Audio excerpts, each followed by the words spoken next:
Students हम discuss करेंगे prelims 2024 के पर्सपेक्टिव से क्विज के बारे में। स्टूडेंट्स क्विज का जो पीडीएफ है हमारे टेलीग्राम चैनल के ऊपर अवेलेबल है, आप वहां से इसको डाउनलोड कीजिए। जो भी क्वेश्चंस मेंशन है क्विज के अंदर में उनका जो प्रैक्टिस है उसको कैरी आउट कीजिए, क्वेश्चंस को आपको अटेम्प्ट करना है।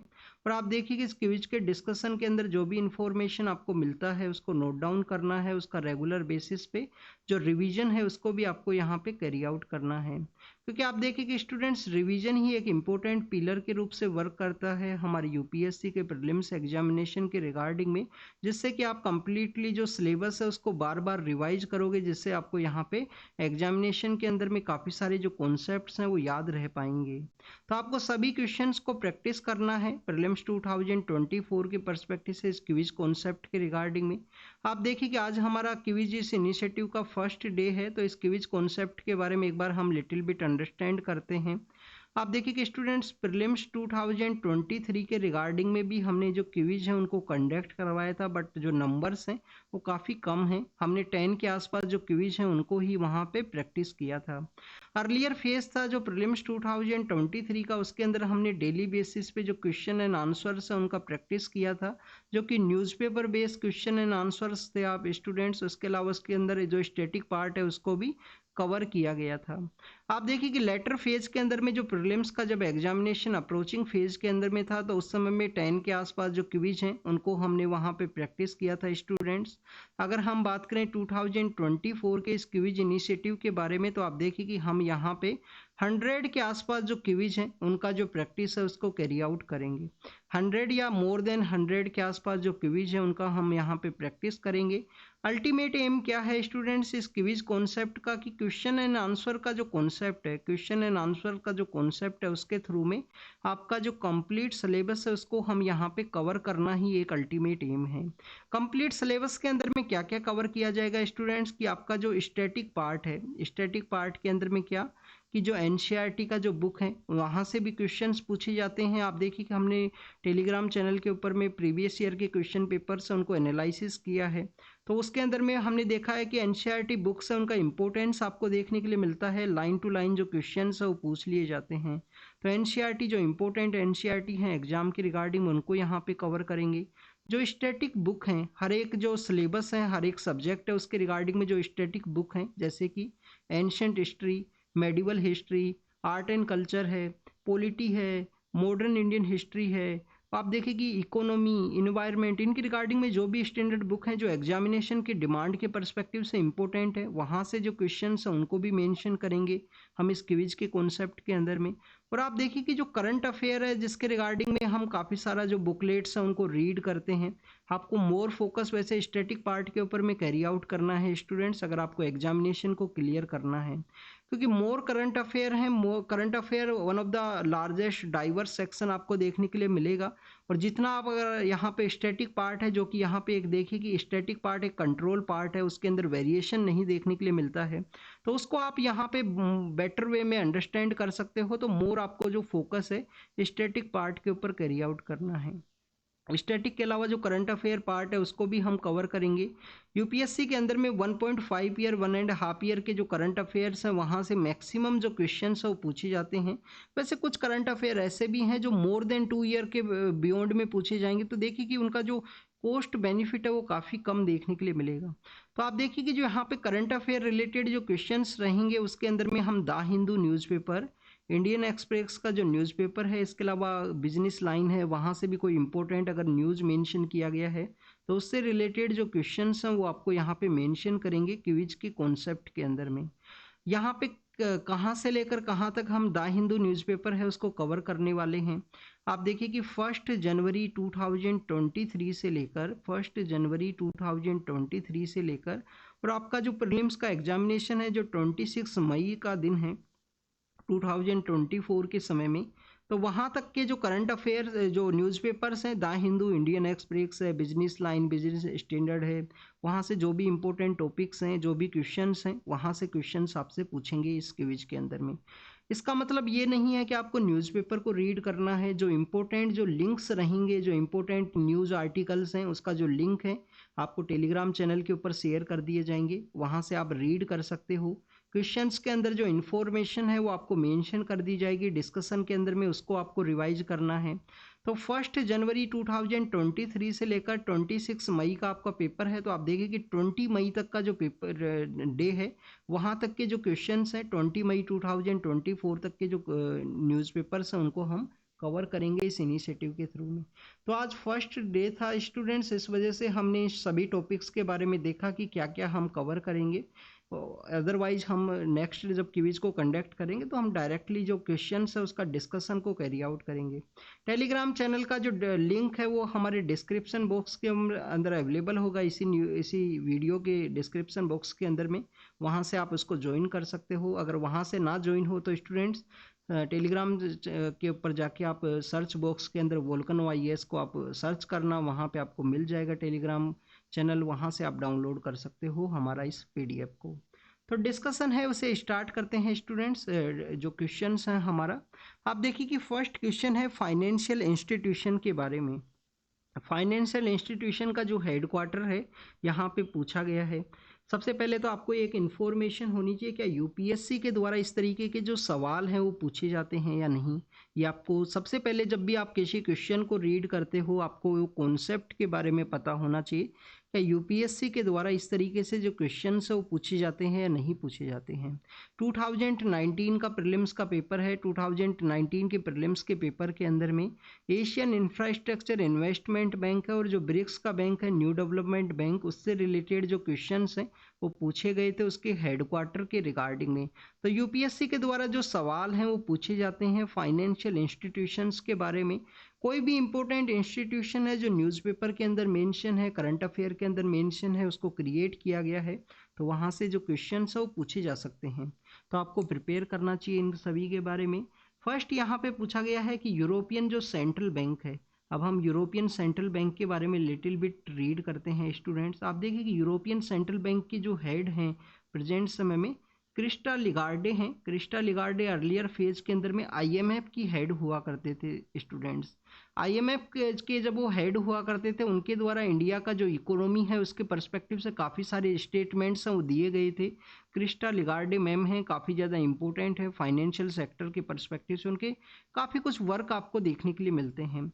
तो वो जब IMF की जब हेड हुआ करते थे उनके द्वारा इंडियन इकोनॉमी के रिगार्डिंग में भी कुछ क्वेश्चंस हैं, कुछ टॉपिक्स हैं, उनको मेंशन किया गया था कि इंडिया के अंदर में अगर यहाँ पे जो लेबर फोर्स पार्टिसिपेशन के अंदर वुमेन्स का जो नंबर है वो इंक्रीज हो तो इंडिया का जो GDP ग्रोथ है उसको 4 टाइम्स 5 टाइम्स यहाँ पे मोर डेवलप किया जा सकता है इंडियन गवर्नमेंट के द्वारा, अगर जेंडर लेवल के ऊपर जो पार्टिसिपेशन है उसके अंदर इक्वलिटी हो। स्टूडेंट्स यहाँ पे हम बात करेंगे यूरोपियन सेंट्रल बैंक के बारे में। यूरोपियन सेंट्रल बैंक बेसिकली आप देखिए कि 1919 के समय इसका इस्टेब्लिशमेंट किया गया था। 1919 के समय एक ट्रीटी आपको देखने के लिए मिलती है, उस ट्रीटी को स्टूडेंट्स हम एम्स्टर्डम ट्रीटी के नाम से जानते हैं। एम्स्टर्डम नाम का जो सिटी है जिसको कि डैम्स की वजह से भी काफ़ी ज़्यादा फेमस है और नीदरलैंड के अंदर सिचुएटेड है, जिसको अर्लियर फेज के अंदर होलैंड के नाम से भी जाना जाता था स्टूडेंट्स। तो वहाँ पे एम्स्टर्डम नाम का जो सिटी है वो सिचुएटेड है, वहाँ पे एक ट्रीटी है वो इस्टेब्लिशमेंट में आया 1919 के समय में। यूरोपियन कॉमर्शियल बैंक के इस्टेब्लिशमेंट के बारे में वहाँ पे डिस्कस किया गया। आप देखिए कि अर्लियर फेज के अंदर में एक और इंस्टीट्यूशन हुआ करता था, उसी का एक सक्सेसर के रूप में European commercial bank, European central bank है, उसको इस्टेब्लिश किया गया 1919 के समय में। अब आपको यहाँ पे जानकारी होनी चाहिए कि ये जो यूरोपियन सेंट्रल बैंक है इसके द्वारा यूरोजोन के जो कंट्रीज हैं, यूरोजोन के जो कंट्रीज हैं उनका जो बेसिकली मॉनेटरी पॉलिसी है उसको रेगुलेट किया जाता है। अभी यूरोजोन क्या है स्टूडेंट्स, क्या यूरोपियन यूनियन के जो सभी कंट्रीज हैं यूरोजोन का यहाँ पे पार्ट हैं, तो आपको यहाँ पे ये स्टेटमेंट पता होना चाहिए कि रॉन्ग स्टेटमेंट है। यूरोपियन यूनियन के जो टोटल कंट्रीज कितने हैं स्टूडेंट, 27 आपको टोटल कंट्री देखने के लिए मिलते हैं। ओनली 20 कंट्री ऐसे हैं जो यूरोजोन का पार्ट हैं। 7 कंट्रीज जो हैं यूरोपियन यूनियन के वो यूरोजोन मीन्स यूरो को यहाँ पे एज ए करेंसी के रूप से अडोप्ट नहीं किया गया है उनके द्वारा। तो एक कॉमन करेंसी का मार्केट है जिसके अंदर यूरोपियन यूनियन के 20 कंट्री हैं, कुछ और भी यहाँ पे स्टेट्स हैं जिनके द्वारा यूरो को बेसिकली एज ए करेंसी के रूप से अडोप्ट किया गया, जिसके अंदर कसोवा नाम का सिटी है। अब ये देखिए कि कसोवा के बारे में हमने जून के अंदर में डिस्कस भी किया है, टेलीग्राम चैनल के ऊपर आप सर्च करके देखना इस कसोवा के बारे में। कसोवा बेसिकली यहाँ पे अर्लियर फेज के अंदर सर्बिया का पार्ट हुआ करता था कसोवा। आप देखिए कि जो एक टेनिस के एक प्लेयर हैं जोकोविच के नाम से हम उनको जानते हैं, नोवाक जोकोविच हैं, उनके द्वारा बेसिकली फ्रेंच ओपन के दौरान में लिख भी दिया गया था कैमरा के ऊपर में कि Kosovo in the heart of the date, उनका जो कंट्री है उसी के रिगार्डिंग उनके द्वारा लिखा गया था, उसी से सेपरेट हुआ है कसोवा। तो कसोवा के द्वारा भी यहाँ पे यूरो जोन को जो अडोप्ट है वो किया गया है एज ए करेंसी के रूप से। इसके अलावा स्टूडेंट्स अगर हम बात करें कसोवा के अलावा मोंटेनिग्रो नाम का जो कंट्री है, वेटिंगन सिटी नाम का जो सिटी है, जो एक छोटा सा आपको एक इंडिपेंडेंट जो कंट्री है वो देखने के लिए मिलता है। आप देखिए उसका कोई फोर्सेज नहीं है, आसपास का जो कंट्री जो उन्हीं की फोर्सेज के द्वारा उसका सिक्योरिटी है उसको कैरी आउट किया जाता है। तो रिलीजियस सिटी जो वेटिंगन सिटी है, कसोवा है, मोंटेनिग्रो है, उनके द्वारा भी यूरो जोन को अडोप्ट किया गया है, जो कि यूरोपियन सेंट्रल बैंक के द्वारा उसका जो मॉनेटरी पॉलिसी है यूरो जोन का उसको रेगुलेट किया जाता है। यूरोपियन यूनियन के कौन से ऐसे 7 कंट्रीज हैं जिनके द्वारा यहाँ पे बेसिकली यूरो को अडोप्ट नहीं किया गया है? तो उसके अंदर में आप देखिए कि बुल्गारिया नाम का एक कंट्री है, बुल्गारिया नाम का जो कंट्री है उसके द्वारा यूरो जोन को यहाँ पे नहीं डेवलप किया गया। बुल्गारिया के अलावा अगर हम बात करें जो चेक रिपब्लिक का जो कंट्री है, चेक रिपब्लिक है, हंगरी है, डेनमार्क है, पोलैंड है, रोमानिया और स्वीडन है, ये कुछ ऐसे कंट्री हैं जिनके द्वारा यूरो को करेंसी के रूप से नहीं अडोप्ट किया गया है। यूरोपियन कॉमर्शियल बैंक के बारे में देखा, 1919 के समय इसका इस्टेब्लिशमेंट हुआ। अब आप देखिए कि 2009 के समय में एक और ट्रीटी यहाँ पे इस्टेब्लिशमेंट में आता है जिसको कि हम ट्रीटी ऑफ लिस्बन के नाम से जानते हैं। ट्रीटी ऑफ लिस्बन के अंदर में इसको यूरोपियन यूनियन का एज ए इंस्टीट्यूशन के रूप से डेजिग्नेट कर दिया गया कि यूरोपियन कॉमर्शियल बैंक है, यूरोपियन इंस्टीट्यूशन का एज ए इनिशिएटिव है, उसी का एज ए इंस्टीट्यूशन के रूप से इसको इस्टेब्लिश कर दिया गया। इसका स्टूडेंट जो हेडक्वार्टर है, जो हमारे एग्जाम के पर्पज से यहाँ पे क्वेश्चन के रिगार्डिंग में पूछा गया है, जर्मनी का एक सिटी है। जैसे हमारे यहाँ पे जो कॉमर्शियल सिटी है वो मुंबई है, फाइनेंशियल सिटी जो है आपको मुंबई देखने के लिए मिलता है इंडिया के अंदर में, वैसे ही एक जर्मनी का एक सिटी है जिसको कि फ्रैंकफर्ट के नाम से जानते हैं। तो जो फ्रैंकफर्ट नाम का जो सिटी है, जो फ्रैंकफर्ट नाम का जो सिटी है, वहाँ पे इसका जो हेडक्वार्टर है वो सिचुएटेड है किसका? यूरोपियन सेंट्रल बैंक का। अब आपको यहाँ पे जर्मनी के बारे में मेंशन किया गया है, तो लिटिल बिट आपको जर्मनी के बारे में भी इंफॉर्मेशन को डिस्कस करना चाहिए स्टूडेंट्स। आप देखिए कि ये आपको जो जर्मनी का जो मैप है वो देखने के लिए मिलेगा, ये रफ मैप है। आप इसका अगर आपको मैप नहीं पता है जर्मनी के मैप के बारे में तो जाके एक बार ज़रूर से प्रैक्टिस कीजिए। यहाँ पे एक कंट्री है वो कौन सा सिचुएटेड है उसके बारे में आप यहाँ पे ज़रूर से बताना। क्या नॉर्वे नाम का जो कंट्री है वो यहाँ पे सिचुएटेड है या डेनमार्क यहाँ पे सिचुएटेड है? इसके अलावा स्टूडेंट्स यहाँ पे आपको जो बाल्टिक सी है वो देखने के लिए मिलेगा, इधर नॉर्दर्न सी है वो देखने के लिए मिलता है। जर्मनी के अंदर में काफ़ी कुछ जो रिवर्स हैं वो भी फ्लो करती हैं। आप देखिए कि काफ़ी सारे जो यूरोप के जो कंट्रीज अपना एरिया शेयर करते हैं जर्मनी के साथ में। यहाँ पे जो बर्लिन नाम का जो सिटी है वो सिचुएटेड है। मुनीक नाम का जो सिटी है वो यहाँ पे आपको देखने के लिए मिलेगा, साउथ ईस्टर्न पार्ट के अंदर में मुनीक नाम का जो सिटी है। और जो फ्रैंकफर्ट नाम का जो सिटी है जहाँ पे हेडक्वार्टर सिचुएटेड है यूरोपियन कॉमर्शियल बैंक का, यूरोपियन सेंट्रल बैंक का, तो आप देखिए कि उसका जो हेडक्वार्टर है यहाँ पे आपको देखने के लिए मिलेगा फ्रैंकफर्ट के अंदर में। फ्रैंकफर्ट एक मेन नाम का जो रिवर है, मेन नाम का एक रिवर है, किसका ये ट्रिब्यूटरी है स्टूडेंट्स? राइन रिवर का ये ट्रिब्यूटरी है।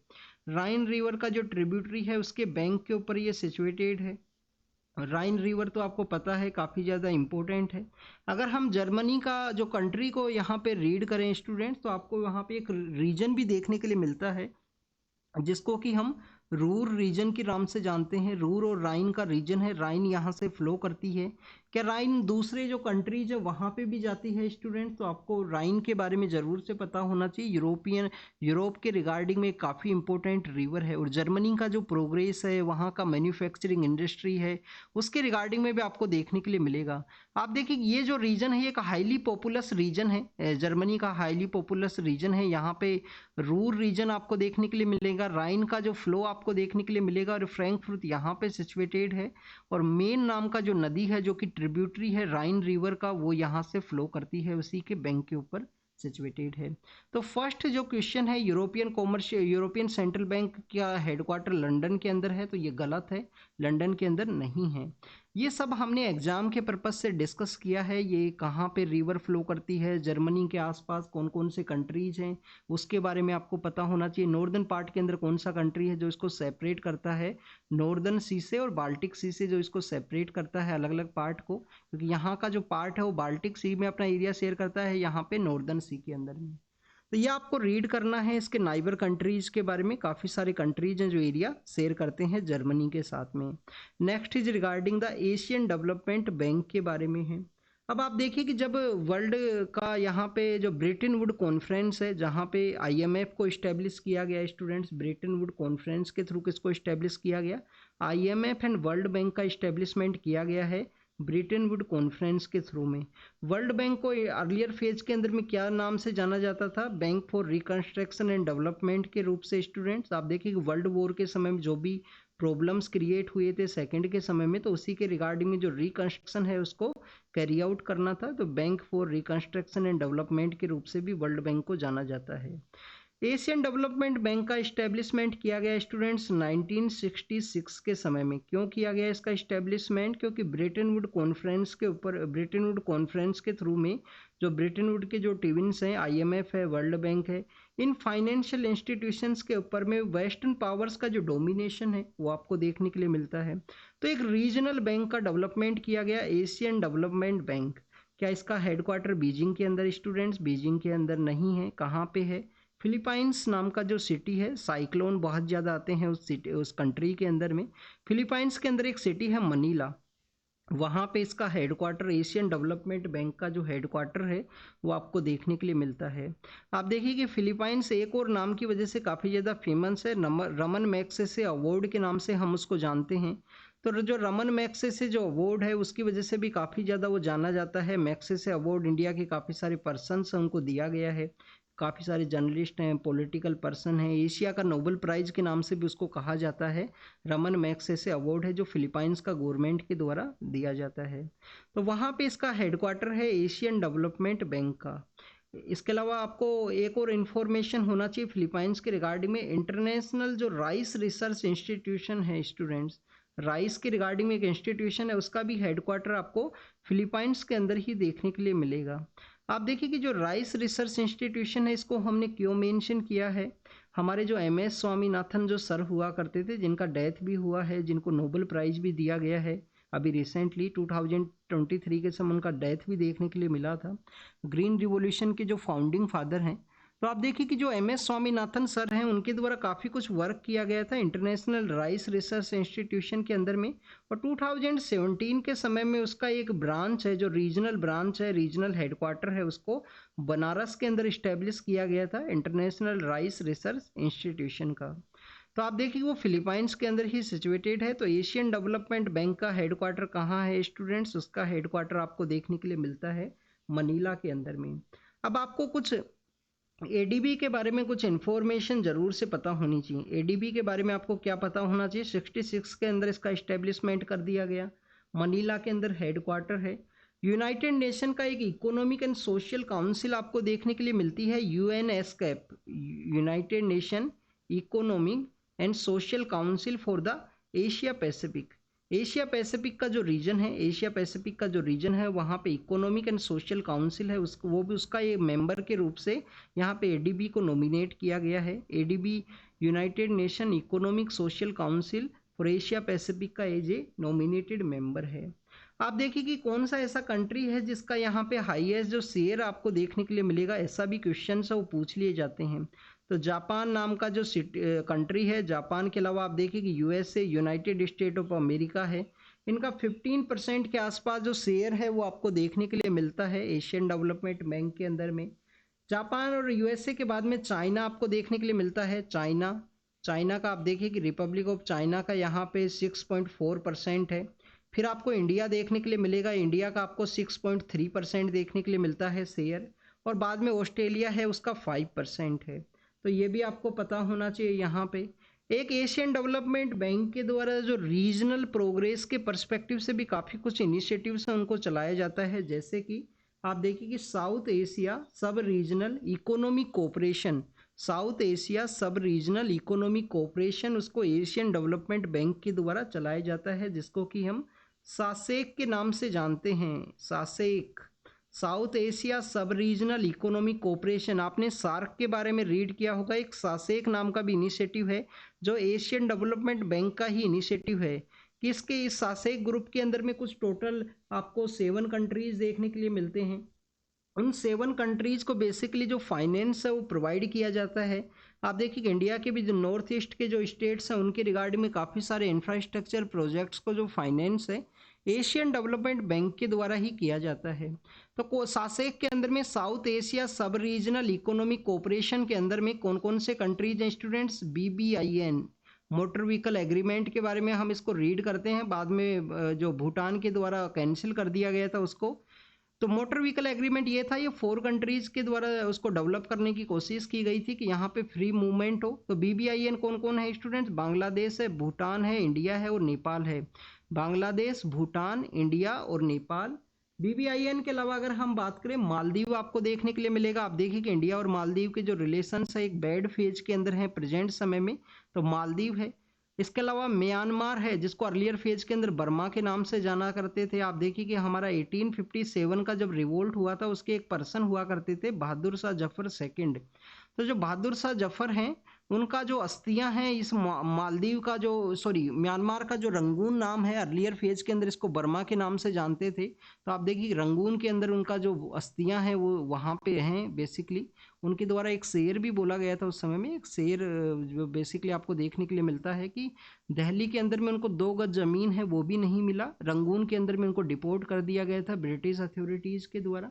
तो मालदीव है, मालदीव के अलावा म्यांमार है और म्यांमार के अलावा आप देखिए कि जो श्रीलंका है। अब ये जो तीनों कंट्री हैं वो न्यूज के अंदर हैं। मालदीव के साथ में हमारे रिलेशंस बैड फेज के अंदर हैं प्रेजेंट समय में। अगर हम बात करें यहाँ पे म्यांमार के बारे में तो आप देखिए कि म्यांमार कंटिन्यूस वहाँ पे जो जिस तरीके से गवर्नमेंट को टॉपल डाउन किया गया आर्मी के द्वारा, और कुछ ऐसे स्टेट्स हैं जैसे कि वहाँ पे एक चीन स्टेट आपको देखने के लिए मिलेगा। तो चीन स्टेट के अंदर में वहाँ का जो सिविलियन पॉपुलेशन है या रेबल ग्रुप्स हैं उनके द्वारा आर्मी को वहाँ से ओवरथ्रो कर दिया गया है। कुछ ऐसे एरियाज है जो इंडिया के साथ में अपना जो बाउंड्री है उसको शेयर करते हैं। और आप देखिए कि हमारी गवर्नमेंट के द्वारा जो फ्री मूवमेंट रिजाइम है, जो फ्री मूवमेंट रिजाइम है उसको भी बैन करने के बारे में डिस्कस किया गया है। जैसे कि वहाँ पे सिविलियन का जिस तरीके से सिविलियन अपराइजिंग है, आर्मी के द्वारा जो डिक्टेटरशिप वो देखने के लिए मिला, तो इंसर्जेंट ऑर्गेनाइजेशंस का हमारे यहाँ पे वायलेंस को इम्पैक्ट ना किया जाए।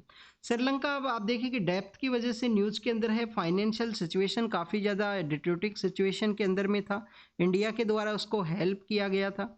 और इसके अलावा श्रीलंका के अंदर अगर हम बात करें तो आपको देखने के लिए मिलता है नॉर्दर्न पार्ट जो जाफना का एरिया है वहाँ पे हमारे 1-2 प्रोजेक्ट्स हैं उनको अभी लिटिल बिट अलाउ किया गया है श्रीलंका के अंदर में।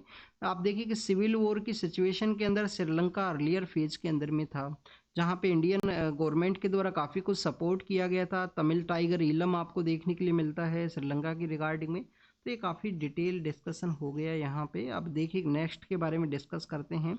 एशियन इंफ्रास्ट्रक्चर इन्वेस्टमेंट बैंक है। 2013 के समय में हमारे जो वर्ल्ड के जो फाइनेंशियल इंस्टीट्यूशंस हैं उसके अंदर रिफॉर्म है वो नहीं देखने के लिए मिला स्टूडेंट्स। और नहीं होने की वजह से, रिफॉर्म्स की वजह से चाइना के द्वारा अपना एक बैंक है उसको डेवलप किया गया। उसको हम किसके नाम से जानते हैं? एशियन इंफ्रास्ट्रक्चर इन्वेस्टमेंट बैंक है। 2016 के समय इसको स्टार्ट किया गया था। आप देखिए कि एशियन इंफ्रास्ट्रक्चर इन्वेस्टमेंट बैंक के अंदर में हाईएस्ट जो शेयर होल्डिंग है वो चाइना के पास में है 26%। और सेकंड नंबर पे आपको इंडिया देखने के लिए मिलता है 7% शेयर होल्डिंग के साथ में। इंडिया के अंदर में इंडिया के पास में 7% शेयर होल्डिंग है, तो सेकंड हाईएस्ट यहाँ पे इंडिया के पास में है, फिर रसिया के पास है, फिर जर्मनी के पास है। तो ऐसे कुछ कंट्रीज हैं जिसमें आप देखिए कि इंडिया यहाँ पे सेकंड नंबर पे ऊपर है एशियन इंफ्रास्ट्रक्चर इन्वेस्टमेंट बैंक के अंदर में। इसका हेडक्वार्टर कहाँ है स्टूडेंट्स? तो आपको काफ़ी बार याद करने का एक तरीका बताया गया है। चाइना के अंदर 2 बैंक है स्टूडेंट्स। एक तो आपको ब्रिक्स का बैंक देखने के लिए मिलता है। जो ब्रिक्स के जो कंट्रीज हैं, ब्रिक्स के आप देखिए कि डेवलपिंग कंट्री देखने के लिए मिलते थे। अर्लियर फेज के अंदर में टोटल 5 कंट्री हुआ करते थे।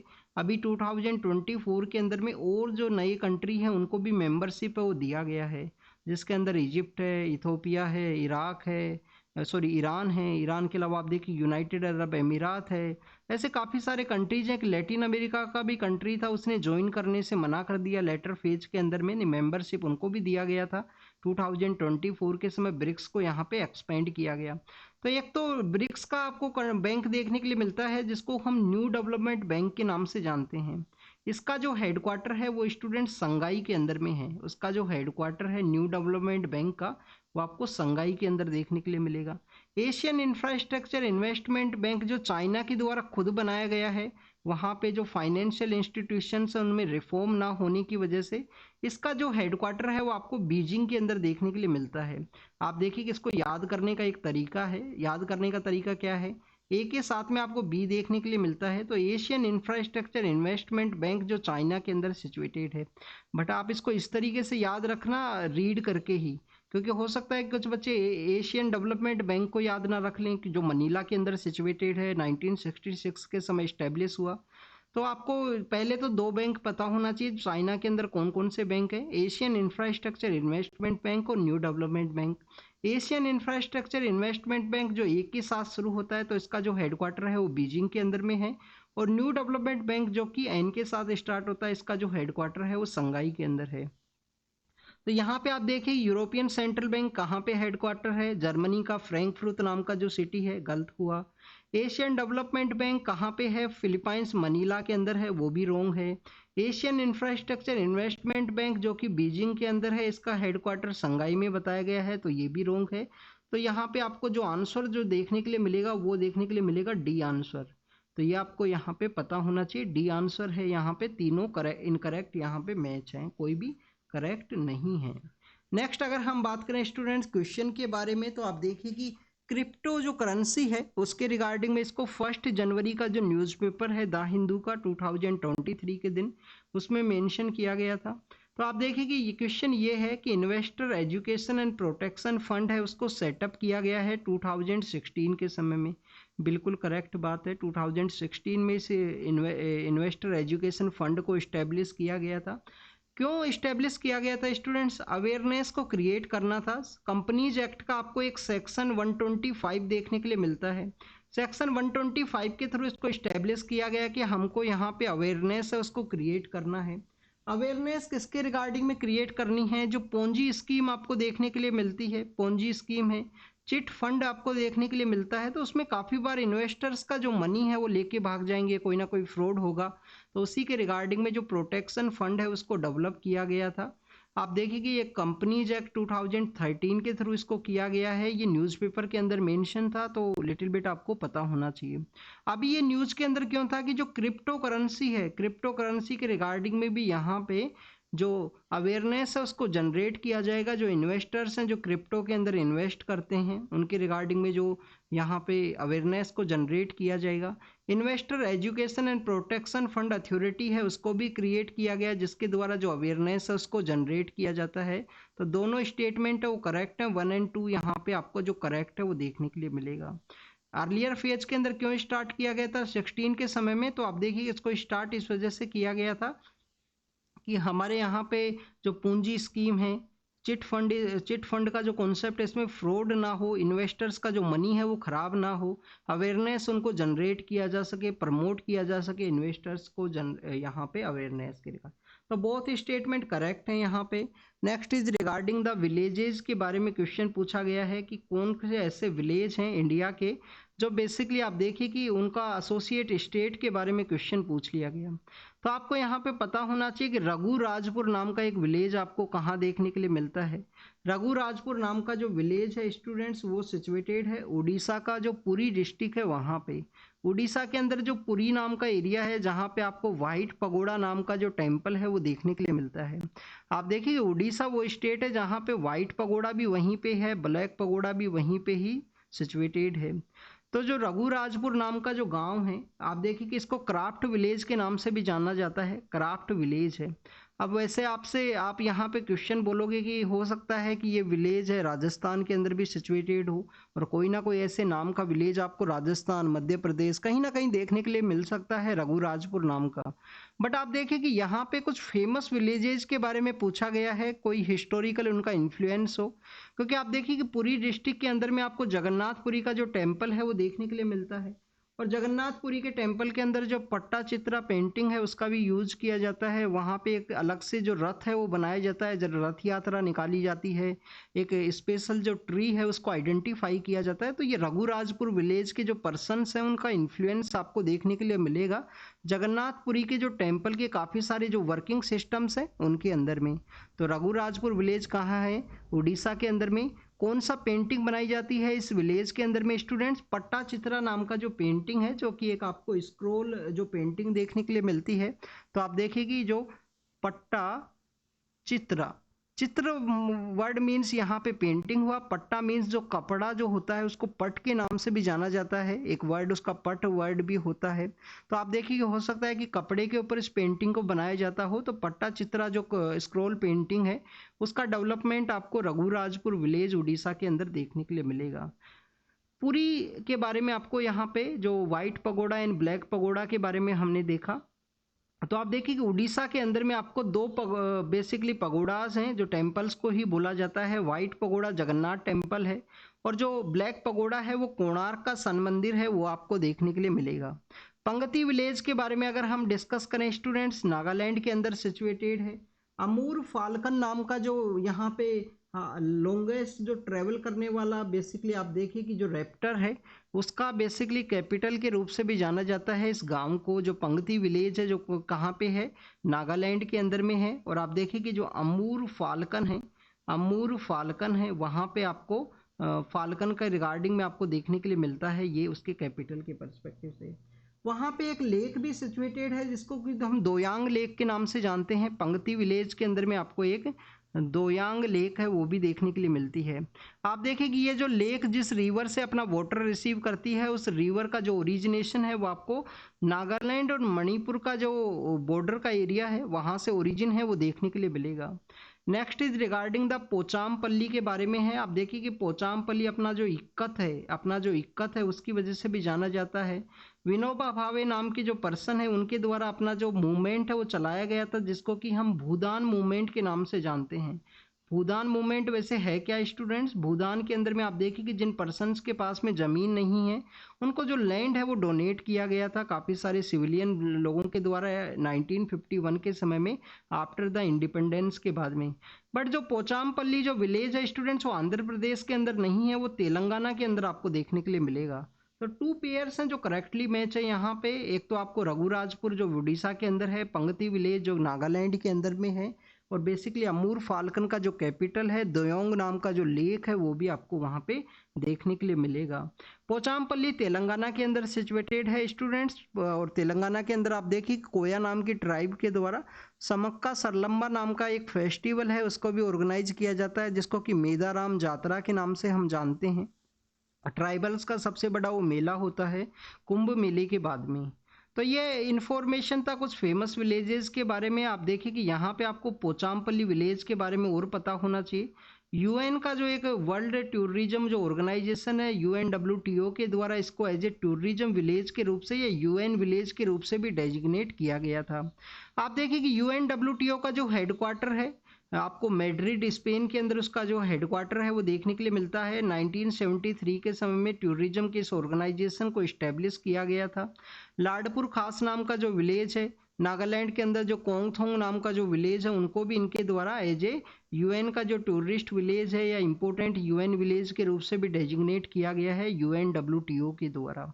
मैड्रिड स्पेन के अंदर इसका हेडक्वार्टर है, तो वो भी आपको देखना है, काफ़ी बार न्यूज़ के अंदर ये देखने के लिए मिलेगा। कुछ रिवर्स के बारे में मेंशन है नेक्स्ट क्वेश्चन के अंदर में। कुछ रिवर्स हैं, इन रिवर्स के द्वारा 2 टाइम्स कट किया जाता है इक्वेटर को, ट्रॉपिक ऑफ कैंसर को और कैप्रिकॉर्न को। अब आपको इन रिवर्स के बारे में पता होना चाहिए। आप देखिए कि माही नाम का जो रिवर है कहाँ से ओरिजिनेट होता है? मध्य प्रदेश से माही रिवर का ओरिजिनेशन है वो आपको देखने के लिए मिलेगा कि मध्य प्रदेश से ये जो रिवर है वो ओरिजिनेट होती है। अगर हम बात करें स्टूडेंट्स इस रिवर का ही ओरिजिनेशन के बारे में, तो आप देखिए कि जो माही रिवर है, माही रिवर आपको मध्य प्रदेश के अंदर एक मिंडा नाम का जो विलेज है, जो कि बेसिकली धार डिस्ट्रिक्ट के अंदर सिचुएटेड है। या वेस्टर्न पार्ट ऑफ विंध्या का जो एरिया है, विंध्या का जो वेस्टर्न पार्ट का एरिया है, वहाँ से इसका ओरिजिनेशन आपको देखने के लिए मिलता है।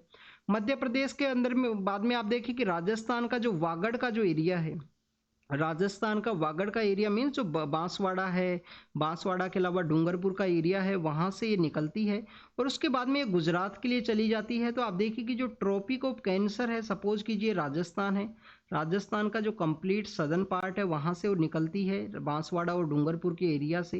तो आप देखिए कि ट्रॉपिक ऑफ कैंसर को 2 टाइम्स इसके द्वारा कट किया जाता है माही रिवर के द्वारा, और लेटर फॉर्म के अंदर में आपको ये गुजरात के अंदर देखने के लिए मिलेगी। और आप देखिए कि गल्फ ऑफ खंबात के अंदर ये निकल जाती है उसके बाद में माही रिवर जो है। जायर रिवर के बारे में बात करें तो इस रिवर को आप देखिए कि कोंगो रिवर के नाम से भी जानते हैं, और अफ्रीकन कॉन्टिनेंट के अंदर में नाइल रिवर के बारे में, नील नदी के बाद में ये आपको सेकंड लार्जेस्ट जो रिवर है वो देखने के लिए मिलता है। आप देखिए कि जो कोंगो नदी है, कोंगो नदी आपको डेमोक्रेटिक रिपब्लिक ऑफ कोंगो के अंदर इसका मोर पार्ट आपको देखने के लिए मिलता है। अटलांटिक ओशियन के अंदर में ये एम्प्टी करती है अपने आप को इस कोंगो रिवर के द्वारा। और अमेजन का जो इक्वेटोरियल फॉरेस्ट है, उसके बाद में आप देखिए कि कोंगो का जो इक्वेटोरियल फॉरेस्ट है, इक्वेटोरियल फॉरेस्ट मीन्स जो इक्वेटर के आसपास 5 डिग्री नॉर्थ या 10 डिग्री नॉर्थ या साउथ का जो एरिया है उसके अंदर में जो फॉरेस्ट डेवलप होता है, वहाँ का जो मिट्टी आप देखना, जो वहाँ का जो सोइल है वो आपको प्रोडक्टिव नहीं देखने के लिए मिलेगा स्टूडेंट।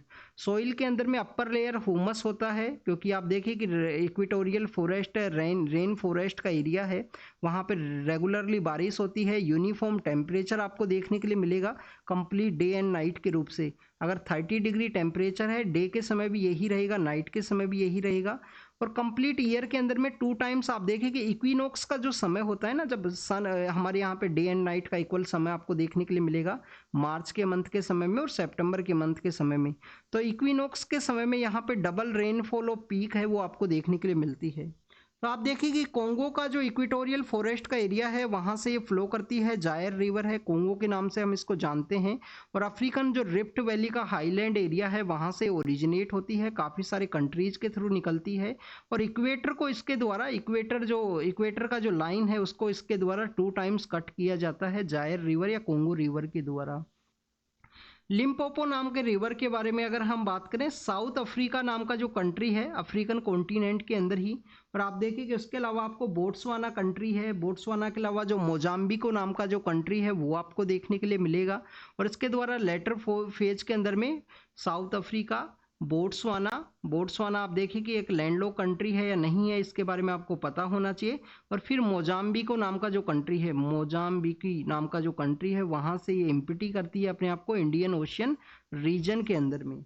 इंडियन ओशियन रीजन के अंदर लिम्पोपो के द्वारा यहाँ पे अपने आप को इम्पटी किया जाता है। इनके इम्पटी के रिगार्डिंग में भी क्वेश्चन है वो पूछ लिया जाता है, जैसे इसके द्वारा अरेबियन सी के अंदर में, गल्फ ऑफ खंबात के अंदर में, जायर कोंगो रिवर के द्वारा अटलांटिक ओशियन के अंदर में, और यहाँ इंडियन ओशियन के अंदर में इनके लिम्पोपो के द्वारा अपना जो इम्पटी है वो किया जाता है।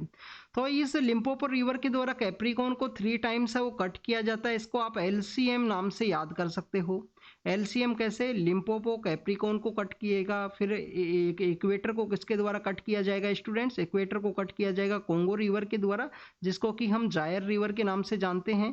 और ट्रॉपिक ऑफ कैंसर को किसके द्वारा कट किया जाएगा? माही रिवर के द्वारा, जो इंडिया में ओरिजिनेट होती है, राजस्थान, मध्य प्रदेश और गुजरात के थ्रू में निकलती है। यहाँ पे आपको एक जो माही बजाज सागर डैम है वो भी देखने के लिए मिलता है माही रिवर के अंदर में, राजस्थान का जो वागड़ एरिया है सदर्न पार्ट ऑफ राजस्थान के अंदर में। आप देखिए कि अभी recently tropic of cancer news के अंदर में था। वैसे जब मध्य प्रदेश के जो न्यू CM है वो पावर के अंदर में आए थे, उन्होंने उज्जैन की रिगार्डिंग में उसको मेंशन किया था। तो ट्रॉपिक ऑफ कैंसर के जो कंट्रीज हैं आपको क्या क्या याद करना है यहाँ पे? एक तो ट्रॉपिक ऑफ कैंसर कौन कौन से कंट्रीज के थ्रू में निकलता है, 23.5 जो नॉर्थ डिग्री है वो कौन कौन से हमारे स्टेट्स के थ्रू निकलता है इंडिया के अंदर में। नेक्स्ट आपको यहाँ पे स्टूडेंट्स रीड करना है, रीड क्या करना है स्टूडेंट्स? आपको देखना है टोपोग्राफी के बारे में। जब ये ट्रॉपिक ऑफ कैंसर इंडिया के अंदर यहाँ से एंट्री करती है, सपोज कीजिए ये इमेजिनरी लाइंस हैं, तो जब एंट्री का जो पॉइंट है तो वहाँ पे टोपोग्राफी किस तरीके का है?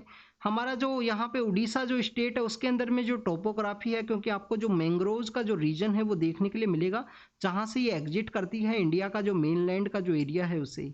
तो आपको इसका जो टोपोग्राफी है, वेजिटेशन है, उसके बारे में भी आपको रीड करना है, क्योंकि जियो साइंटिस्ट का जो पेपर है उसके अंदर में ऐसा क्वेश्चन पूछ लिया गया है यूपीएससी के द्वारा।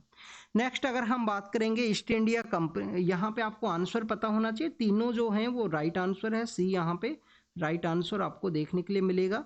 माही जायर और लिम्पोपो रिवर के बारे में, जो ट्रॉपिक ऑफ कैंसर, कैप्रिकॉन और इक्वेटर को 2 टाइम्स कट किया जाता है इनके द्वारा। क्वेश्चन ये पूछा गया, कुछ प्रोविजंस के बारे में मेंशन कर दिया, कौन से ऐसे सर्कमस्टेंसेज हैं जिसके थ्रू 1773 के समय जो रेगुलेटिंग एक्ट है उसको इम्पोज किया गया था ईस्ट इंडिया कंपनी के द्वारा। आप देखिए कि हमारे यहाँ पे जो 1757 के समय में बैटल ऑफ प्लासी है वो देखने के लिए मिलता है। बैटल ऑफ प्लासी के बाद में 1764 का जो समय है, 64-65 के समय में आपको बैटल ऑफ बक्सर है वो देखने के लिए मिलेगा। आप देखिए कि जो बैटल ऑफ बक्सर है उसके बाद में जो ड्यूल गवर्नमेंट है वो पावर के अंदर में आया, यहाँ पे कहाँ पे, बंगाल के अंदर में, क्योंकि बंगाल के अंदर में जब वो पावर के अंदर में आती है वहाँ पे ड्यूल गवर्नमेंट बेसिकली क्या है कि एक डिप्टी नवाब का जो पोस्ट है वो बनाया गया। नवाब वहाँ पे हाईएस्ट अथॉरिटी हुआ करता था, बट डिप्टी नवाब का वो एक पोस्ट बनाया गया। इसके पास में मनी भी आएगा, इनके द्वारा ही डिसाइड किया जाएगा पैसा कहाँ पे स्पेंड करना है। अकाउंटेबिलिटी इनका क्या रहेगा, जीरो, अकाउंटेबिलिटी इनका जीरो रहेगा। और ईस्ट इंडिया कंपनी का कोई ना कोई ऑफिसर है वो डिप्टी नवाब के रूप से नवाब बंगाल के वहाँ पे सिट करेगा और डिप्टी नवाब के द्वारा ही सब कुछ जो डिसीजन है वो लिया जाएगा। तो ड्यूल गवर्नमेंट में काफ़ी सारा जो करप्शन है वो देखने के लिए मिला है, तो ड्यूल गवर्नमेंट भी एक इम्पोर्टेंट पिलर देखने के लिए मिला है 1773 के रेगुलेशन के रिगार्डिंग में। आप देखिए उस समय ईस्ट इंडिया कंपनी के जो ऑफिसर्स हैं उनको प्राइवेट ट्रेड है वो अलाउ किया जाता था, तो प्राइवेट ट्रेड अलाउ करने की वजह से कंपनी के जो सर्वेंट्स हैं कंटिन्यूस यहाँ पे करप्शन को कैरी आउट करेंगे। वो जब भी इंग्लैंड वापस जाते थे तो काफ़ी सारा जो वेल्थ है वो लेके जाते थे। जैसे रॉबर्ट क्लाइव के बारे में बताया जाता है कि रॉबर्ट क्लाइव के द्वारा बहुत ज़्यादा वेल्थ है वो लेके गए थे, इंडिया को प्लंडर किया गया था उनके द्वारा। और आप देखिए कि 1772 के समय में या 70s के समय में ईस्ट इंडिया कंपनी के द्वारा एक लोन के लिए भी अप्लाई कर दिया जाएगा यूरोपियन बैंक के अंदर में। लोन के लिए जैसे ही अप्लाई किया जाएगा कि हमारा जो बैलेंस शीट है वो यहाँ पे डेप्थ के अंदर में है, लोन को आप माफ कर दीजिए, तो वहाँ के लोगों का जो डिमांड है, वहाँ के जो दूसरे जो लोग हुआ करते थे इंग्लैंड के अंदर में, उनका डिमांड बेसिकली इंक्रीज होगा कि कंपनी को रेगुलेट किया जाए, कंपनी के ऊपर जो रेगुलेशन है वो लगाए जाएं। आप देखिए कि इसी वजह से 1773 का जो कानून है वो आता है। गवर्नर जनरल ऑफ बंगाल बना दी जाती है एक पोस्ट, दूसरी जो यहाँ पे प्रेसिडेंसी है मद्रास और बॉम्बे उनको सबॉर्डिनेट बना दिया गया। एक सुप्रीम कोर्ट ऑफ कलकत्ता है उसका इस्टेब्लिशमेंट कर दिया गया। कंपनी के जो सर्वेंट्स हैं उनको बेसिकली प्राइवेट ट्रेड करने से मना कर दिया गया कि आपके द्वारा जो प्राइवेट ट्रेड है उसको नहीं कैरी आउट किया जाएगा। तो आप देखिए कि ये जो तीनों जो रीजन्स हैं वो मेन कारण बनते हैं जिसके थ्रू फर्स्ट टाइम जो रेगुलेटिंग एक्ट है वो इस्टेब्लिशमेंट में आया था। वहाँ के लोगों का डिमांड होता है, कंपनी के जो सर्वेंट्स हैं मेकिंग द मनी, और कंपनी डे बाय डे वहाँ डेप्थ के अंदर में जाती है। आपको दिखेगा बैलेंस शीट प्रॉब्लम में दिखेगा, लोन के लिए बार बार वो अप्लाई करेंगे कि हमारा जो कर्जा है उसको माफ कर दो ईस्ट इंडिया कंपनी को। तो इसी वजह से पहला जो रेगुलेशन है, वर्ड आप देखिए कि रेगुलेट किया गया, तो तीनों करेक्ट हैं। तीनों यहाँ पे जो प्रोविजंस है वो मेंशन है कि उन्हीं का सर्कमस्टेंस के वजह से पहला जो रेगुलेटिंग एक्ट है वो इस्टेब्लिशमेंट में आया है। इंडस्ट्री और नोडल अथॉरिटी के बारे में पूछा गया, तो आप देखिए ऑनलाइन गेमिंग है उसको ministry of electronic and information technology, जिसको कि हम मीटी के नाम से जानते हैं, उसके द्वारा रेगुलेट किया जाता है। ई स्पोर्ट्स अगर हम बात करें, अभी रिसेंटली ये न्यूज़ के अंदर भी था, ई स्पोर्ट्स को शामिल भी किया गया है एज ए गेम के बेसिस पे। मिनिस्ट्री ऑफ यूथ अफेयर्स के द्वारा, यूथ अफेयर्स एंड स्पोर्ट्स के द्वारा बेसिकली इसको एज ए नोडल अथॉरिटी के रूप में से डील किया जाता है। और आप देखिए कि खेलो इंडिया यूनिवर्सिटी जो गेम्स हैं, खेलो इंडिया के जो गेम्स हैं जो 2 कैटेगरी के अंदर आपको देखने के लिए मिलते हैं, उन खेलो इंडिया यूनिवर्सिटी गेम्स को भी इसी मिनिस्ट्री के द्वारा, ministry of youth affairs and sports के द्वारा ही डील किया जाता है, हायर एजुकेशन के द्वारा नहीं। तो 2 पेयर्स करेक्टली मैच है। ऑनलाइन गेमिंग के बारे में आपको पता होना चाहिए, गेम ऑफ स्किल है, गेम ऑफ चांसेस है, ये कॉन्सेप्ट आपको काफ़ी बार न्यूज़ के अंदर देखने के लिए मिलता है। ई स्पोर्ट्स आप देखिए कि न्यूज़ के अंदर में था, मिनिस्ट्री ऑफ यूथ अफेयर्स के पर्सपेक्टिव से ये जो ई स्पोर्ट्स है उसको अभी रिसेंटली कुछ गेम्स के अंदर में शामिल भी किया गया था। जो ई स्पोर्ट्स के अंदर इंडिया का जो टीम है उसको भी सेंड किया गया था। यहाँ पे अगर हम बात करें स्टूडेंट्स खेलो इंडिया के बारे में, तो आपको खेलो इंडिया के पर्सपेक्टिव से कुछ बेसिक इन्फॉर्मेशन है वो जरूर से पता होनी चाहिए 2024 के पर्सपेक्टिव से। आप देखिए कि जो तमिलनाडु है, तमिलनाडु के वहाँ पे खेलो इंडिया गेम्स का ओरिजिन करवाया गया, उनको ऑर्गेनाइज करवाया गया। चेन्नई, मदुरई, तिरुचि, कोयम्बटूर नाम का जो सिटीज़ हैं वहाँ पे उसका ऑर्गेनाइजेशन देखने के लिए मिला है। 24 प्रीलिम्स 24 के इस 2024 के इस खेलो इंडिया गेम्स का जो आपको मोटो है वो पता होना चाहिए। तो आप देखिए कि सबसे पहले तो आपको लोगो के बारे में पता होना चाहिए। लोगो बेसिकली क्या था स्टूडेंट्स, हमारे यहाँ पे संगम एज के समय में एक थिरुवल्लुवर नाम के जो पोइट हैं वो देखने के लिए मिलते हैं। तो जो थिरुवल्लुवर जिनके द्वारा थ्री कुरल नाम का जो किताब है वो लिखा गया है, आप देखिए कि वो भी काफ़ी बार न्यूज़ के अंदर में है। तो थिरुवल्लुवर नाम के जो पर्सन है उनको यहाँ पे मेन लोगों के रूप से मेंशन किया गया है खेलो इंडिया गेम्स के रिगार्डिंग में जो तमिलनाडु के अंदर ऑर्गेनाइज हुए हैं।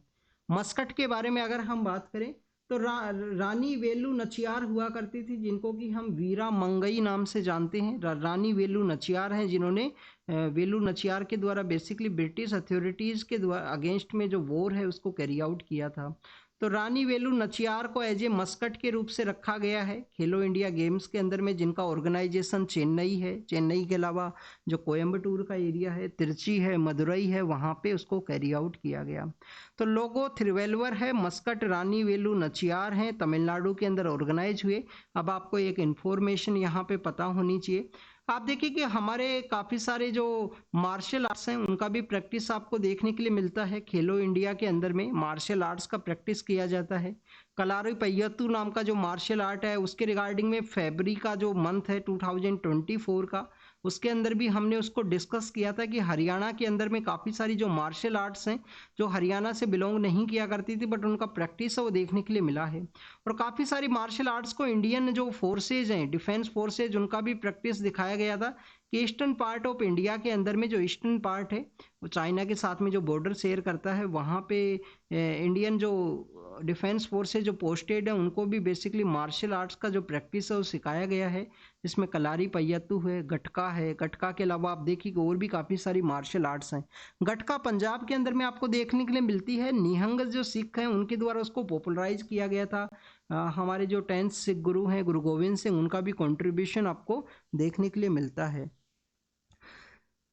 रिमोट इलेक्ट्रॉनिक वोटिंग मशीन के बारे में है, क्या यहाँ पे करेक्ट नहीं है, उसी के पर्सपेक्टिव से आप देखिए कि हमारे यहाँ पे जो 37% जो पॉपुलेशन है उसका इंटरनल माइग्रेशन आपको देखने के लिए मिलता है। उसी के रिगार्डिंग में इलेक्शन कमीशन ऑफ इंडिया के द्वारा electronic voting machine, remote electronic voting machine है, उसको प्रपोज किया गया था। बट काफ़ी सारी जो अपोजिशन का जो गवर्नमेंट पार्टीज है उनके द्वारा अपोज भी किया गया। फ्री एंड फेयर वे में इलेक्शन का जो कंसर्न है उनके द्वारा रेज किया गया था। तो आप देखिए कि एक जो रिमोट वोटिंग मशीन है उसके द्वारा मल्टीपल जो कॉन्स्टिट्यूएंसीज है उसको हैंडल किया जा सकता है एक सिंगल रिमोट पोलिंग बूथ के थ्रू में।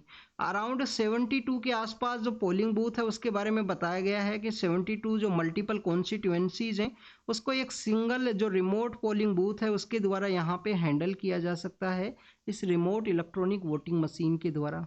माइग्रेंट वर्कर्स के रिगार्डिंग में है, आप देखिए कि हमारे सभी स्टेट्स के अंदर में इक्वल लेवल ऑफ अपॉर्चुनिटी नहीं है। काफ़ी जगह ऐसे भी हैं जहाँ पे मैन्युफैक्चरिंग डेवलप नहीं है तो दूसरे स्टेट्स के अंदर माइग्रेट करते हैं बेटर एम्प्लॉयमेंट के रिगार्डिंग में। अर्बन एरियाज़ के लिए माइग्रेट करेंगे पर्सनस, और वोटिंग के समय उनको जाना होता है अपने लोकल एरिया के रिगार्डिंग में वोट करने के पर्सपेक्टिव से। तो आप देखिए कि रिमोट वोटिंग मशीन के थ्रू में उनका जो वोटिंग है वहीं पे ही वो कंडक्ट कर सकते हैं। उनको अपने आप को रजिस्टर करना होगा। रजिस्ट्रेशन वहाँ पे होने के बाद में आप देखिए कि उनको अलाउ किया जाएगा रिमोट वोटिंग फैसिलिटी के थ्रू में। वन सिंगल कॉन्स्टिट्यूएंसी का यहाँ पे remote will be set up in the voters area of their current residence. Only single constituency का नहीं होगा स्टूडेंट्स, काफ़ी सारी जो कॉन्स्टिट्यूएंसी हैं उसका एक जगह पे जहाँ पे बेसिकली जो है उसको डेवलप किया जा सकता है पोलिंग बूथ को।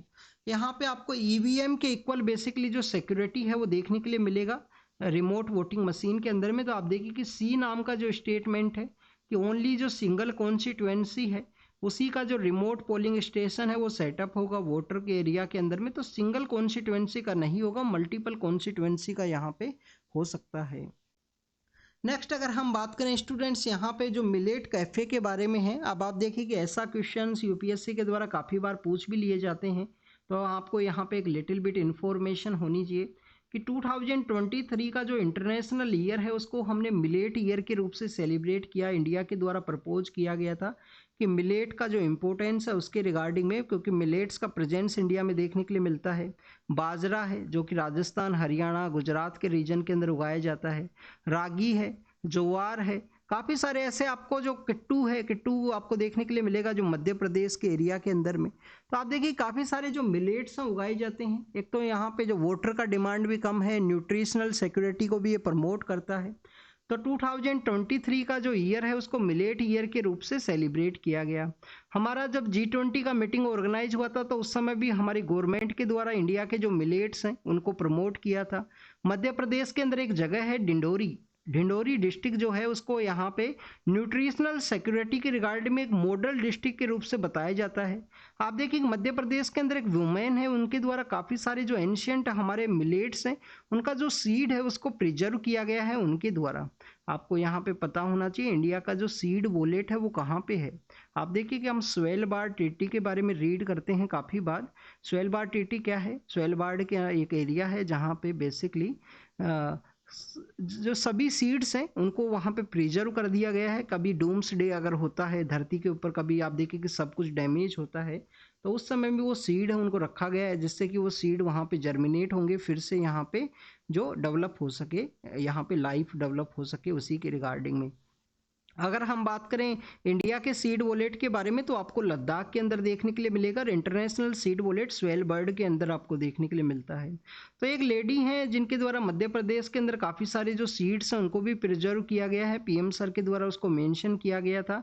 आप देखिए कि छत्तीसगढ़ के अंदर हमारे कंट्री का फर्स्ट जो मिलेट कैफ़े है वो ओपन हुआ था। छत्तीसगढ़ के अंदर फर्स्ट मिलेट कैफ़े है। काफ़ी बार इसको मिलेट बैंक के नाम से भी मेंशन किया जाता है न्यूज़पेपर रिपोर्ट्स के अंदर में, ये आपको पता होना चाहिए। 2023 को इंटरनेशनल ईयर ऑफ मिलेट के बारे में हमने देखा। 2023 को इंटरनेशनल ईयर ऑफ मिलेट के बारे में हमने देखा। 2024 को किस नाम से सेलिब्रेट किया गया है? इंटरनेशनल ईयर ऑफ कैमल्स के पर्सपेक्टिव, कैमेलिड्स के पर्सपेक्टिव से, जो कैमल्स के रिगार्डिंग में आपको देखिए कि इनके पर्सपेक्टिव से इसको डिस्कस किया गया है। 2022 फिशरीज है, ग्लास है, उसके रिगार्डिंग में उसको सेलिब्रेट किया गया था। ग्लास है, फिशिंग का जो एक्टिविटी है उसके रिगार्डिंग में, और यहाँ पे जो कैमल है उसके रिगार्डिंग में इसको सेलिब्रेट किया जाएगा 2024 को। नेक्स्ट अगर हम बात करें नेक्स्ट न्यूज़ के क्वेश्चन के बारे में, तो आप देखिए कि नेक्स्ट क्वेश्चन है, तो आप छत्तीसगढ़ इसका आंसर है स्टूडेंट्स, इसके बारे में आप ज़रूर से याद होना चाहिए आपको। नेक्स्ट है कि यहाँ पे कौन से ऐसे जो बेसिकली मुगल एम्परर हैं जिनके द्वारा जो फरमान है वो इश्यू किया गया था इंग्लिश ईस्ट इंडिया कंपनी को, जो दीवानी राइट्स हैं वो दिए गए थे बंगाल, बिहार और उड़ीसा का। तो जो बैटल ऑफ बक्सर है 1764 के समय में, जो बैटल ऑफ बक्सर है जो लड़ा गया, आप देखिए उस बैटल ऑफ बक्सर के बाद में जो शाह आलम सेकंड नाम के जो पर्सन है, शाह आलम सेकंड नाम के जो पर्सन है, उनके द्वारा यहाँ पे जो दीवानी राइट्स उनको ग्रांट किया गया था। अब आपको बेसिकली इनके नाम के बारे में पता होना चाहिए। आप देखिए कि जो बहादुर शाह सेकंड है ये तो बेसिकली वो पर्सन है बहादुर शाह जफर जिनकी लीडरशिप में 1857 का जो रिवोल्ट है वो लड़ा गया था। ये बेसिकली जो आलमगीर सेकंड है उनके सन हुआ करते थे, आलमगीर सेकंड है उनके सन हुआ करते थे, आलमगीर सेकंड के सन हुआ करते थे स्टूडेंट्स। औरंगजेब जो नाम के जो राजा हैं, औरंगजेब नाम के जो मुगल एम्परर हुआ करते थे। आप देखिए कि औरंगजेब बेसिकली औरंगजेब का जो निकनेम है वो आलमगीर हुआ करता था। आलमगीर जो नेम है वो औरंगजेब का हुआ करता था। तो आलमगीर जो सेकंड है जो आपको 1800 के समय देखने के लिए मिलेंगे, 1806 के समय में। आप देखिए कि बहादुर शाह सेकंड जो लास्ट एम्परर हैं उनका 1857 के समय आपको टाइम देखने के लिए मिलेगा। शाह आलम सेकंड है जो यहाँ पे बैटल ऑफ बक्सर के अंदर लड़ते हैं। ट्रीटी ऑफ इलाहाबाद होती है उसके बाद में, ट्रीटी ऑफ इलाहाबाद जिसको कि हम आज प्रयागराज के नाम से जानते हैं। ट्रीटी ऑफ इलाहाबाद के बाद में जो दीवानी राइट हैं वो कंपनी को दे दी जाती हैं। अर्लियर फेज के अंदर जो निजामत राइट उनके पास में हुआ करती थी। तो दीवानी और निजामत जो बोथ राइट्स हैं वो दे दी जाती हैं। ड्यूल गवर्नमेंट का जो कॉन्सेप्ट है वो यहाँ से आता है। ड्यूल गवर्नमेंट के बाद में आप देखिए कि हमारे यहाँ पे जो बंगाल के अंदर में फेमाइन का सिचुएशन भी क्रिएट होता है और कंप्लीटली जो ईस्ट इंडिया कंपनी के द्वारा एक इररिस्पॉन्सिबल बिहेवियर आपको देखने के लिए मिलेगा उस दौरान में। तो शाह आलम सेकंड है। अकबर सेकंड कौन है? जिनके द्वारा बेसिकली आप देखिए कि हमारे यहाँ पे जो राजा राम मोहन राय है उनको जो राजा का जो टाइटल है वो दिया गया था। राजा का जो टाइटल है वो अकबर सेकंड के द्वारा दिया गया था। ये आपको 1800 के लेटर फेज के अंदर देखने के लिए मिलते हैं। तो this is all the information related to the दीवानी राइट्स के बारे में है। शाह आलम सेकंड के द्वारा दिए गए थे दीवानी जो राइट्स हैं, ये आपको यहाँ पे पता होना चाहिए। और ट्रीटी ऑफ इलाहाबाद है वो आपको देखने के लिए मिलेगा शाह आलम सेकंड के पर्सपेक्टिव से। नेक्स्ट अगर हम बात करें स्टूडेंट्स, लास्ट क्वेश्चन है, तो कौन से ऐसे प्रोविजंस है जो 1773 के जो रेगुलेटिंग एक्ट है उसके अंदर में मेंशन है। तो आप देखिए कि हमने कुछ दिन पहले कुछ प्रीवियस क्वेश्चन के अंदर रीड किया था कि 1773 का जो कानून है उसके अंदर में क्या किया गया। गवर्नर जनरल ऑफ बंगाल को गवर्नर जनरल ऑफ बंगाल के रूप से बना दिया गया। Lord Warren Hastings first governor general बनते हैं। सुप्रीम कोर्ट कलकत्ता के अंदर इस्टेब्लिश किया गया 1 चीफ जस्टिस एंड 3 अदर जजेज के रूप से। तो आप देखिए कि हाई कोर्ट नहीं किया गया था, बल्कि यहाँ पे क्या किया गया था स्टूडेंट्स, सुप्रीम कोर्ट किया गया था। सुप्रीम कोर्ट, ये आपको पता होना चाहिए। सेंट्रल एडमिनिस्ट्रेशन का जो फाउंडेशन है उसको यहाँ पे स्टार्ट किया गया था। आप देखिए कि फाउंडेशन है उसको स्टार्ट किया गया था। फाउंडेशन अपने पीक के ऊपर कब पहुंचेगा? 1833 के समय में, जब वहां पे जो गवर्नर जनरल ऑफ इंडिया है उसका पोस्ट क्रिएट किया गया। क्या गवर्नर जनरल ऑफ बंगाल को वीटो पावर यहाँ पे दिया गया था? तो स्टूडेंट्स वीटो पावर नहीं दिया गया है। ओनली वन जो प्रोविजन है वो आपको करेक्ट है वो देखने के लिए मिलता है 1773 का रेगुलेटिंग एक्ट के थ्रू में। आप देखिए कि यहाँ पे कंपनी के जो सर्वेंट्स हैं उनको प्राइवेट ट्रेड करना, प्रेजेंट्स को लेना, ब्राइब को लेना, इन सबको प्रोहिबिट कर दिया गया था 1773 के रेगुलेटिंग एक्ट के थ्रू में। Presidency of Madras and Bombay है उनको सबॉर्डिनेट प्रेसिडेंसी के रूप से बना दिया गया था इस 1773 के रेगुलेटिंग एक्ट के अंदर में। और इसके जो भी डिफेक्ट्स हुआ करते थे उसको 1784 का जो एक्ट है उसके अंदर में, 1781 का जो एक्ट है या जो पिट्स इंडिया एक्ट है उसके थ्रू में उनको लिटिल बिट जो रिफॉर्म है वो किया गया था।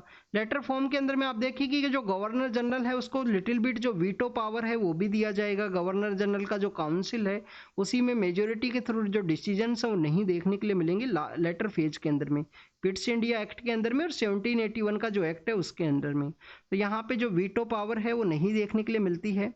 फाउंडेशन ऑफ सेंट्रल एडमिनिस्ट्रेशन यहाँ पे स्टार्ट हुआ, बिल्कुल सही बात है, 1833 में वो पीक पे पहुंचेगा। और हाई कोर्ट नहीं, सुप्रीम कोर्ट कलकत्ता के अंदर में आपको देखने के लिए मिलता है। तो केयरफुली रीड करने का जरूरत है। This is all the information. आज का जो ये हमारा फर्स्ट क्विज है उसके बारे में सभी टॉपिक्स को हमने यहाँ पे रीड किया, इसको देखा है। आप इसको अच्छे से अंडरस्टैंड कीजिए, जो भी इंफॉर्मेशन मिला है उसको नोट डाउन जरूर से कीजिए। तो thank you students, thank you very much.